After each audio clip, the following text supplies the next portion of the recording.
He was in NWA, Okay. and he was a producer. So Snoop Dogg was never with you? No, he was never with me.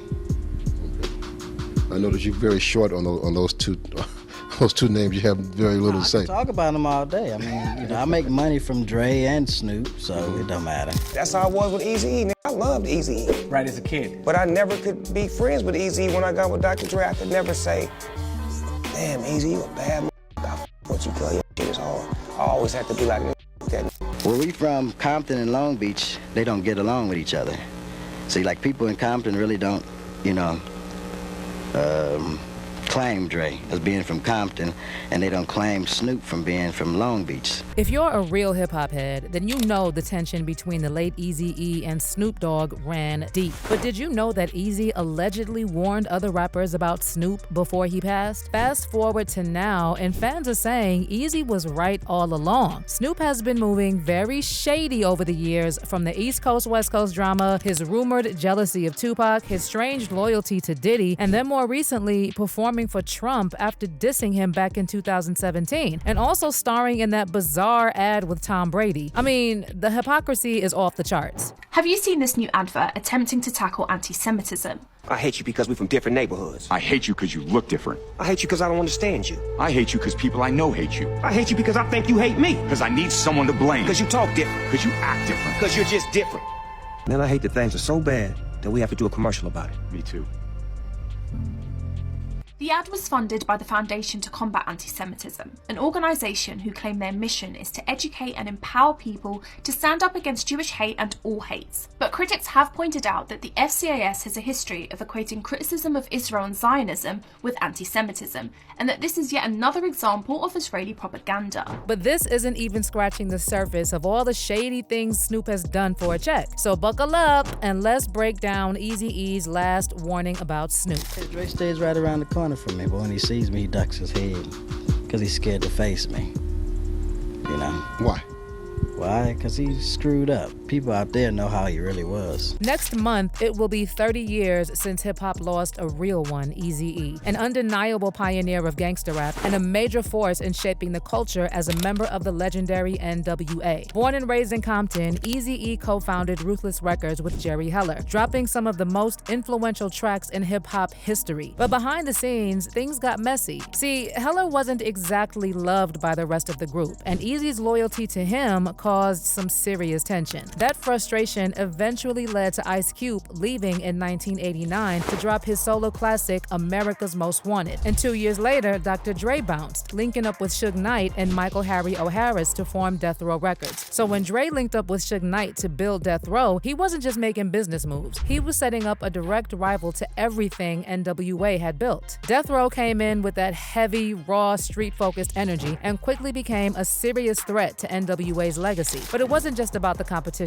Dre and Suge flipped the whole West Coast scene on its head. They brought in Snoop Dogg, who became a superstar overnight, and later added Tupac to the roster, turning Death Row into a powerhouse that defined West Coast hip-hop in the 90s. Death Row Records released Dre's The Chronic in 1992, and the album single-handedly brought gangster rap to the pop charts for the first time. But The Chronic was also full of Eazy-E disses. Dre and Snoop went all in on Eazy, from savage skits to the infamous track F with Dre Day, and even some hidden tracks on the album. And obviously, Eazy wasn't gonna let this slide. So just months after The Chronic dropped, Eazy unleashed his brutal diss track, Real Motherfucking G's. On the track, Eazy clowns Dre and Snoop as studio gangsters, basically calling them out for repping a street life they never really lived. Eazy specifically went at Dre, saying he wasn't really from Compton and wasn't worth a food stamp. He even brought up Dre's early days with the world-class Wrecking Crew, roasting him for the flashy outfits and makeup they rocked before NWA changed the game. And Eazy didn't spare Snoop either, taking a jab at his skinny frame, calling him an anorexic rapper, barely pushing 60 pounds, soaking wet in boots. But Eazy wasn't just throwing jokes. He got serious too and called out Dre's past, referencing Dre's brutal attack on TV host Dee Barnes, and making it clear that putting hands on a woman doesn't make someone a man. Then Eazy hit Dre where it hurt, reminding everyone that Dre Day was really Eazy's payday, since Dre was still under contract with Ruthless, meaning Eazy was making money off his success at Death Row. See, Dre was still locked into an exclusive contract with Ruthless Records as both a producer and artist. So when Dre tried to switch things up and sign with Interscope, Eazy made sure his name stayed on that paperwork for the next 6 years. Long story short, every time Dre dropped a hit, Eazy got paid. That's why Eazy famously said Dre Day was only Eazy's payday. I had no idea that you make money off product from Dr. Dre and Snoop. Now, how did that work out? Basically, I had Dre signed as exclusive producer and exclusive artist.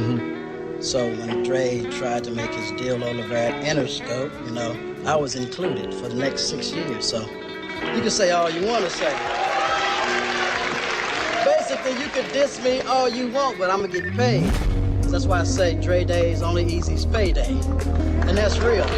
To top it off, Eazy also took aim at Suge Knight on Real Motherfucking G's, calling him Dre's sergeant and suggesting that anyone who crossed Suge was basically playing with their life. And the message was clear. Eazy wasn't backing down. Meanwhile, Eazy also started calling out Dre and Snoop in interviews every chance he got. Basically, everybody is gonna be me, Ren, Ice Cube, and Yella, because we staying sucker free in 93, so we don't deal with Dre. Because you know where he came from, world-class wrecking crew, so it's like that now, you know. We staying sucker free in 93. That's So you mean it's static with you and Dre? What? Dre ain't got no love. No love? No love. First of all, I want to start off with those studio gangsters out there. No, wait. I just want to define it for Middle America, a studio gangster. It's somebody that's not real. They go in the studio and all of a sudden become hard when they used to do dance music. Out there know how he really was. He was a dancer. Now he trying to live a fantasy of stuff that he rap about. And I don't know, they think he's perpetrating, really. Or trying to be hard, or trying to live up to everything that they're talking about. See, he didn't know nothing about doing street music until he hooked up with me anyway, you know. He used to do all that techno stuff, the Fly, he's bionic, turn out the lights. You said there's a lot of things about fairy tale rappers. What's a fairy tale rapper? Dr. Dre. That's real.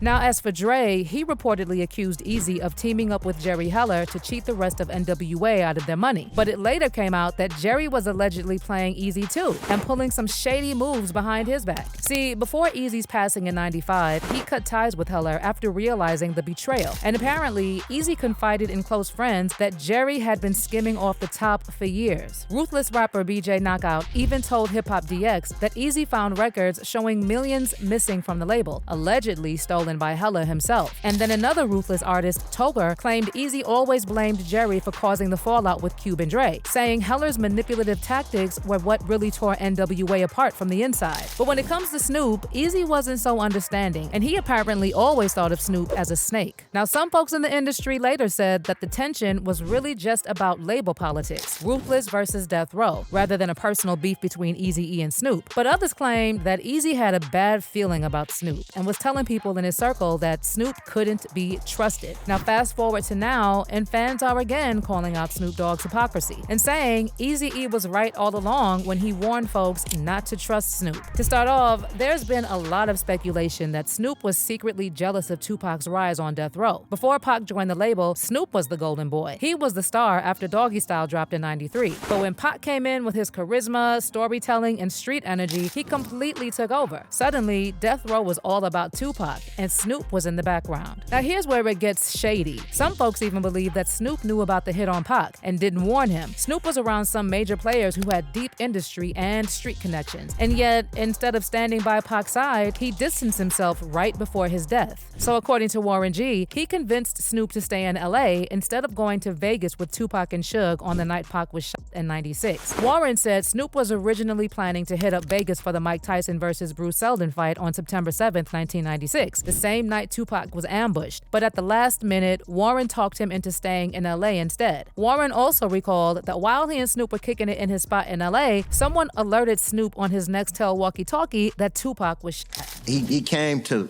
fuck with me for the fight instead of going to Vegas. So he never went to Vegas? He never went to Vegas. He didn't go off top. So we watched the fight. We doing everything, watching the fight, having a good time.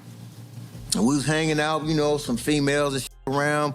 They was hanging out, everybody chilling and just having a good time, you know, just And then he got just like a gang of homies, gang of homegirls, and then it's like, then he had the next tail back then. Remember the motherfucker? Yeah. I don't know what kind of next tail he had, but he had the motherfucker could go that whatever it was hitting him all the way from what was going on from Vegas. Wow. So they was like, we could hear the shit, and then he started getting calls and shit, and they was telling him that Tupac got shit and da-da-da-da-da, this, that, and this. So Snoop, I kicked everybody out. Get the fuck out of here, everybody, get out of here. And then he took off. That's when he went to Vegas to go see him. But here's where it gets sketchy. Suge Knight later questioned why Snoop was carrying a walkie-talkie that night. And he basically hinted that Snoop knew that Tupac would be ambushed that night.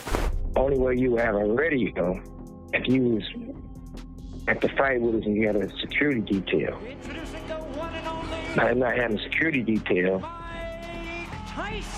what are you doing with the radio?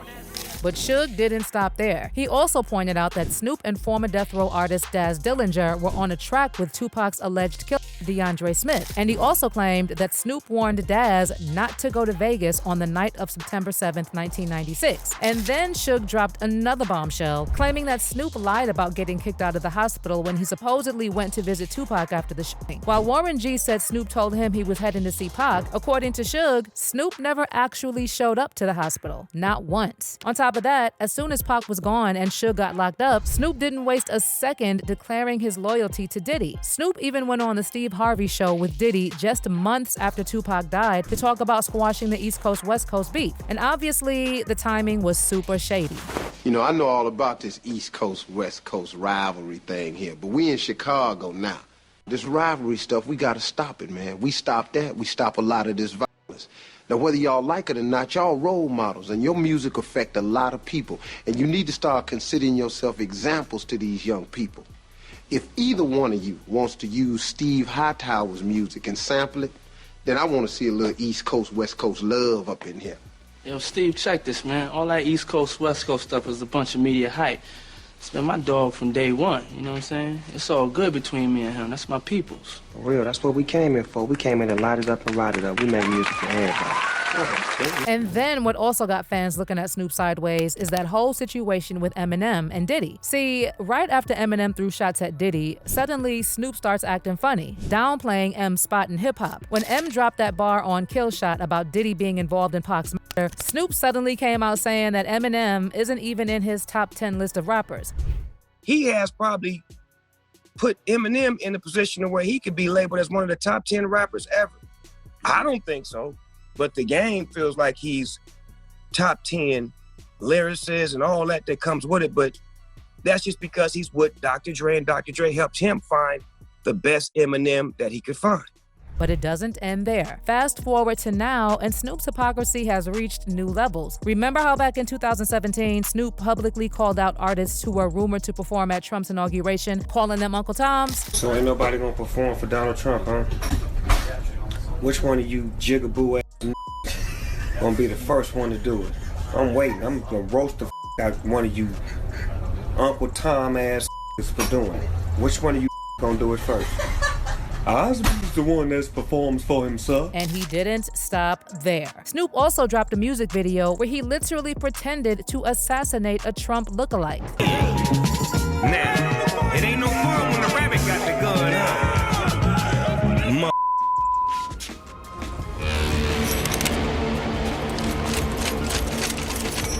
But guess what? As soon as the check cleared, all that anti-Trump talk disappeared. And that month, Snoop performed at the inaugural Crypto Ball, an event celebrating Trump's inauguration. He performed at the Crypto Ball as part of inauguration weekend for Donald J. Trump. Someone snapped a pic and put it on Twitter as well. Rick Ross also performed. My mother say, Rose, man, you playing to win tonight, man. You sharp as mosquitoes needle. What's going on? That's that crypto, see? They let a real crip up in the Crypto Ball. Ooh. Bang, bang. Snoop didn't post anything about the event on Twitter. On Instagram, he loves Instagram. He has posted 15 times today. 15 times today. Nothing about the event last night. So now fans are dragging Snoop for proving once again that he'll do literally anything for a bag. And after all this, the real question is, was Eazy-E right about Snoop all along? It seems Eazy peeped game early when he called out Snoop as a studio gangster and warned people that he wasn't as real as he made himself out to be. But what's your take on all this? Was Eazy right about Snoop? And how do you feel about Snoop's reputation as a snake? Drop your comments below and don't miss out on this next video.